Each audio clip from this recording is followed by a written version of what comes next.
నమస్తే. Welcome to iTrend. మనతో పాటు ఉన్నారు ప్రముఖ ENT neuro otologist doctor Lasya Sai Sindhu గారు. ఈరోజు వారితో మాట్లాడి వినికిడి లోపం చాలా మందికి 2 చెవులు వినపడదు అనేసి చెప్తూ ఉంటారు. బట్ కొంతమంది ఈ మధ్య కాలంలో ఎక్కువగా వచ్చే కంప్లెయింట్స్ ఒక్క చెవి మాత్రమే వినపడట్లేదు అనేసి అంటున్నారు. అలా ఎందుకు జరుగుతుంది? దాని గురించి అడిగి తెలుసుకుందాం. నమస్తే అండి. నమస్తే అండి. మేడం, మీరు చూసే ఉంటారు కేసెస్ కూడా ఈ మధ్య కాలంలో ఎక్కువగా ఒక్క ఇయర్ వినపడట్లేదు అన్న కేసెస్ బాగా ఎక్కువయ్యాయి అనేసి తెలిసింది. ఎందుకంటారు అట్లా? సో, బేసిక్‌గా మనం చూసినట్టుగా అయితే వినికిడి లోపం అనేది బ్రాడ్‌గా చూసుకున్నట్టయితే 2 రకాలు ఉంటుందండి. ఒకటి ఏదన్నా నరంలో ప్రాబ్లమ్ ఉన్నప్పుడు. రెండోది ఏదన్నా కండక్షన్ పాత్వేలో డిఫెక్ట్ ఉన్నప్పుడు. అంటే నేను మీకు క్విక్‌లీ ఎక్స్‌ప్లెయిన్ చేస్తాను. ఇది మన చెవండి. సో, చూసినట్టుగా అయితే మీరు ఏదైనా శబ్దం వినాలంటే మీకు ఏదన్నా సౌండ్ ఇలా పాస్ అయ్యి ఇది ఎక్స్టర్నల్ ఇయర్ అంటాం. ఎక్స్టర్నల్ ఇయర్ నుంచి వెళ్ళి ఇక్కడ ఉన్న టింపానిక్ మెంబ్రెయిన్ అనేది వైబ్రేట్ అయ్యి ఇక్కడ నుంచి ఇక్కడ ఉన్న ఎముకలు ఒక 3 ఎముకలు ఉంటాయి. మాలియస్ ఇన్కస్ స్టేపిస్ అని, ఇది మాలియస్ ఇన్కస్ స్టేపిస్ అండి. సో ఈ 3 బొనికలు ఒక కోఆర్డినేషన్లో మూవ్ అయ్యి దాని తర్వాత ఇక్కడ నుంచి ఇక్కడ లోపల ఉన్న ఫ్లూయిడ్ వైబ్రేట్ అయ్యి ఈ ఫ్లూయిడ్ చేంజెస్ వల్ల ఈ నరానికి సిగ్నల్ వెళ్ళి ఇక్కడ నుంచి మన బ్రెయిన్కి వెళ్తుంది.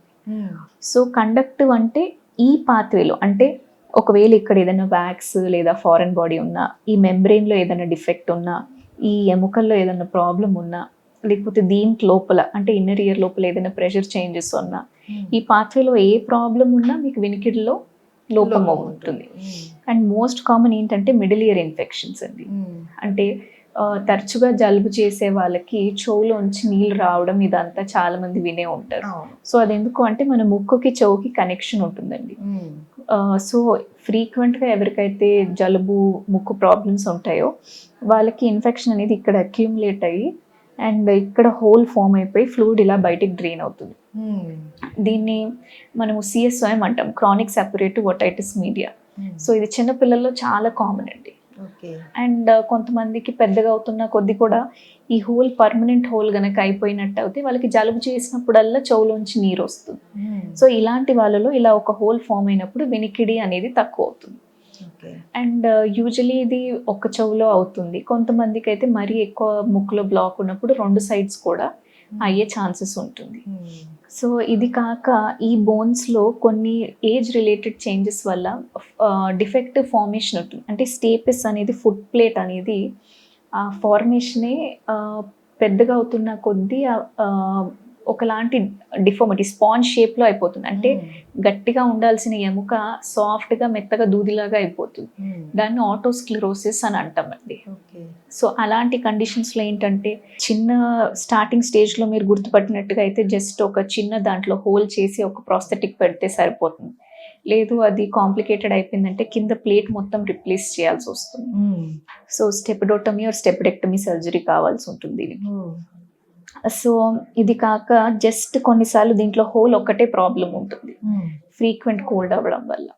ఇదంతా బాగుండి ఓన్లీ హోల్ ఉందంటే సింపుల్గా టింపానోప్లాస్టీ అని సర్జరీ చేస్తే సరిపోతుంది. సో ఈ పాత్వేలో డిఫరెంట్ రీజన్స్ వల్ల ఒకవేళ కండక్టివ్ కాంపోనెంట్ అయితే సర్జరీస్తో డెఫినెట్లీ మంచి రిజల్ట్ ఉంటుందండి. అండ్ కొన్నిసార్లు ఏంటంటే సడన్గా కొంతమందికి ఏదైనా చెవుకి దెబ్బ తగులుతుంది. మోస్ట్ కామన్ మేము ఏం చూస్తామంటే స్లాప్ ఇంజరీ, అంటే ఎవరైనా గొడవల్లో సడన్ గా చెంప పైన కొడతారు. సో ఇలా చెంప పైన కొట్టినప్పుడు ఇక్కడ ఈ కర్ణబేరిలో రంధ్రం ఫామ్ అవ్వడం అనేది చాలా కామన్ అండి. దీన్ని ట్రామాటిక్ సిపి అంటారు. ఇలా చేసినప్పుడు ఆ చెవులో వినికిడి కూడా వాళ్ళకి తక్కువ అయిపోతుంది. సో ఇలాంటి వాళ్ళలో కూడా జస్ట్ ఫస్ట్ ఏంటంటే బేసిక్ మెడికల్ మేనేజ్మెంట్ తో ట్రై చేస్తే ఇమీడియట్ ట్రీట్మెంట్ ఇస్తే ఆ రంధ్రం అనేది పూర్తిగా క్లోజ్ అయిపోతుంది. లేదు టైంకి గనక ట్రీట్మెంట్ ఇవ్వకపోతే అది పర్మనెంట్ హోల్ అయిపోతుంది. అండ్ కొంచెం డిలే చేస్తే పర్మనెంట్ హోల్ అయినప్పుడు దాన్ని ఖచ్చితంగా సర్జరీ చేసి క్లోజ్ చేయాల్సి వస్తుంది. సో అండ్ ఈ ఆటోస్క్లెరోసిస్ కూడా ఏదైతే బోన్ డిఫెక్ట్ అని చెప్పానో అది కొంతమందికి 20 to 40 years అప్పుడు తెలుస్తుంది. 40 ఇలా 30-40 yearsకి లేదా కొంతమందికి 20 yearsకి కూడా అది పెరుగుతూ చాలా ఎక్కువ హియరింగ్ లాస్ అయిపోతుంది. సో కొంతమందికి ఇది సింగిల్ ఇయర్లో అవుతుంది, కొంతమందికి 2 చెవుల్లో కూడా అయ్యే ఛాన్సెస్ ఉంటుంది. ఫీమేల్స్లో ఎక్కువ చూస్తాము, బట్ మేల్స్లో కూడా చూస్తాము. సో హియరింగ్ లాస్ అనేది స్టార్ట్ అవుతే అది ఇగ్నోర్ చేయకుండా ఇమీడియట్ గా మీ డాక్టర్ దగ్గరికి వెళ్తే డెఫినెట్లీ మీకు మంచి రిజల్ట్ ఉంటుంది అండి. ఓకే. సో ఇవన్నీ నేను చెప్పింది కండక్టివ్ పాత్వేలో ప్రాబ్లమ్స్ ఉన్నప్పుడు. సో ఇది కాక మనకు బోన్ కండక్షన్ అని కూడా ఉంటుందండి. అంటే డైరెక్ట్ గా ఇక్కడ ఉన్న బోన్ వైబ్రేట్ అయ్యి ఆ నాయిస్ సౌండ్ అనేది ఈ నరానికి వెళ్ళి మన బ్రెయిన్ కి వెళ్తుంది. సో ఈ నరంలో ఏదన్నా ప్రాబ్లం ఉందనుకోండి, అప్పుడు దీన్ని రిపేర్ చేయడం అనేది చాలా కష్టం అన్నమాట. ఓకే, సర్జరీ కూడా సాధ్యం కదా? సో ఏంటంటే ఒక్క ఆప్షన్, నరంలో ప్రాబ్లమ్ ఎస్పెషలీ చిన్న పిల్లలప్పుడే కొంతమందికి చిన్నప్పటి నుంచే వినపడదు. సో అంటే పుట్టుకతోనే తక్కువ వినికిడి ఉంటుంది. బట్ కొంతమందికి ఎలా ఉంటుందంటే ఒక 6 months వరకు కొంచెం విన్నట్టు చేస్తారు, కానీ వాళ్ళు పెరుగుతున్న కొద్దీ అర్థమవుతుంది వాళ్ళు ఏం వినట్లేదు అని చెప్పి. సో వీళ్ళలో యూజువలీ నరం ప్రాబ్లం ఉంటుందండి, కాక్లియర్ డిఫెక్ట్స్ అంటాం వీటిని. సో ఇలాంటి కేసెస్ లో ఏంటంటే కాక్లియర్ ఇంప్లాంట్ అన్న సర్జరీ, అంటే ఇంతకుముందు లేట్ గా చేసేవారు కానీ ఇప్పుడు 1.5 year కి కాక్లియర్ ఇంప్లాంట్స్ అనే సర్జరీస్ చేస్తున్నారు. ఓకే. సో వీళ్ళకి ఎంత తొందరగా ఇంప్లాంట్ పెడితే అంత తొందరగా మళ్ళీ వీళ్ళు వినే ఛాన్స్ ఉంటుంది. అంటే మీరు చాలా మంది చిన్నప్పుడు వినుంటారు, వీళ్ళు పుట్టుకతో చూడు వీళ్ళకి ఇంకేం చేయలేము. ఇలాంటి వాళ్ళు గనక తొందరగా డయాగ్నోస్ అవుతాయి. ఇప్పుడు 1.5 year లోపు వాళ్ళకి కాక్లియర్ ఇంప్లాంట్ కనుక మనం పెట్టినట్టు అవుతే వీళ్ళు ఆల్మోస్ట్ నార్మల్ పీపుల్ లాగా ఉంటారు. అంటే ఇంప్లాంట్ పెట్టగానే వినికిడి రాదండి, ఇంప్లాంట్ పెట్టిన తర్వాత వాళ్ళకి స్పీచ్ థెరపీ ట్రైనింగ్ గా మెషిన్ ఆన్ చేసి అదంతా ఉంటుంది. సో కంటిన్యూస్ ప్రాసెసే, కాకపోతే ఎంత యంగ్ గా చేస్తే అంత మంచి రిజల్ట్ ఉంటుంది. కొంచెం ఏజ్ వచ్చిన తర్వాత ఒక 6-7 years వచ్చాక వాళ్ళకి ఎప్పుడైతే చేస్తామో అప్పుడు వాళ్ళకి అండర్స్టాండింగ్ ఇవన్నీ మళ్ళీ డెవలప్ అవడానికి కొంచెం ఇబ్బందిగా ఉంటుంది. But cochlear implant is excellent solution అండి. అయితే లైఫ్ టైం ఎంత ఉంటుంది మేడం కాక్లియర్ ఇంప్లాంట్ అన్నది? దాని లైఫ్ టైం ఏమన్నా ఉంటుందా? అలా లేదండి, ఒకసారి కాక్లియర్లో ఇంప్లాంట్ పెట్టిస్తే usually it is forever. And కొంతమందికి సడన్ గా ఇదే నరంలో సడన్ హియరింగ్ లాస్ అని అవుతుందండి. అంటే ఇప్పుడు ఒక 30 years వాళ్ళకి ఏదైనా వైరల్ ఇన్ఫెక్షన్ అయినప్పుడు యూజువల్లీ ఏంటంటే వైరస్ మన ముక్కు ద్వారా ఇలా ఎంటర్ అయ్యి డైరెక్ట్ గా నరం అటాక్ చేసే ఛాన్స్ ఉంటుంది. ఇలా అటాక్ చేసినప్పుడు ఏంటంటే మీరు ఎన్ని మందులు వాడినా అది సెట్ అవ్వదు.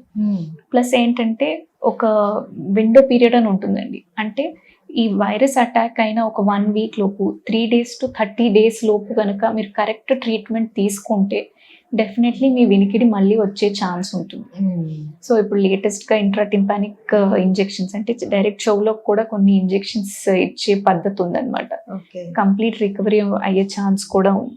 కానీ ఒక పీరియడ్ దాటిందంటే ఒక 3 months దాటింది అనుకోండి, అప్పుడు మెడిసిన్స్ తో సెట్ అవ్వడం కష్టం. అదే ఒక 1 year అలా దాటింది అనుకోండి, ఒక్కసారి నరం పాడైందంటే మీరు ఎన్ని మందులు వాడినా ఏం చేసినా అది మళ్ళీ రాదు.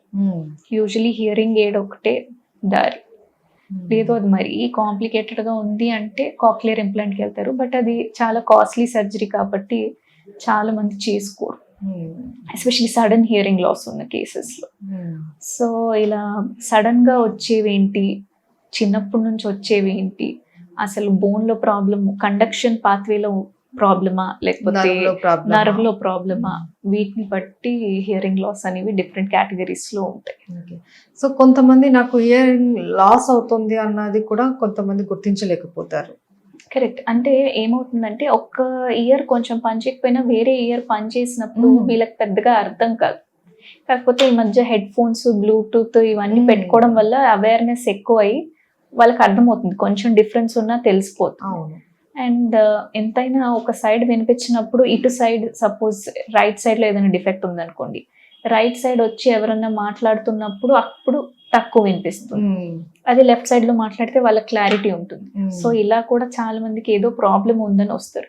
కొన్నిసార్లు చిన్న డిఫెక్ట్, అంటే ఇక్కడ ఏదైనా వ్యాక్స్ ఉన్నప్పుడు కూడా సరిగ్గా వినపడదు ఎక్స్టర్నల్ పాత్వేలో, సో అది క్లీన్ చేసేస్తే వాళ్ళకి మళ్ళీ వినిపిస్తుంది. ఈ వ్యాక్స్ అన్నది మనం రెగ్యులర్ గా క్లీన్ చేసుకోవచ్చా అండి? యాక్చువల్లీ వ్యాక్స్ అనేది ఒక protective mechanism in our body అండి. సో అదంతకది సెల్ఫ్ క్లెన్జింగ్ ప్రాపర్టీ అని ఉంటుంది. మనం దాన్ని ముట్టుకోకపోతే ఎలా ఉంటుందంటే ఫామ్ అయ్యి స్కిన్ అనేది ఎరోడ్ అవుతూ బయటకు వస్తున్నప్పుడు వ్యాక్స్ ని కూడా అవుట్ పుష్ చేసేస్తుంది. అసలు ఎవరు క్లీన్ చేసుకోవాల్సిన అవసరం లేదు. బట్ కొంతమందికి ఏంటంటే వ్యాక్స్ ఫార్మేషన్ ఎక్కువగా ఉంటుంది. అండ్ అది ఎక్కువగా అయిపోయినప్పుడు ఏంటంటే ఫుల్గా అక్యూములేట్ అయిపోయి కొన్నిసార్లు స్కిన్ లోకి గ్రో అయిపోయి కెరటోసిస్ ఆప్ట్యూరెన్స్ అని ఒక కండిషన్ ఉంటుంది. అదేంటంటే చర్మం స్కిన్ కలిపి వ్యాక్స్ గ్రోత్ ఉంటుంది.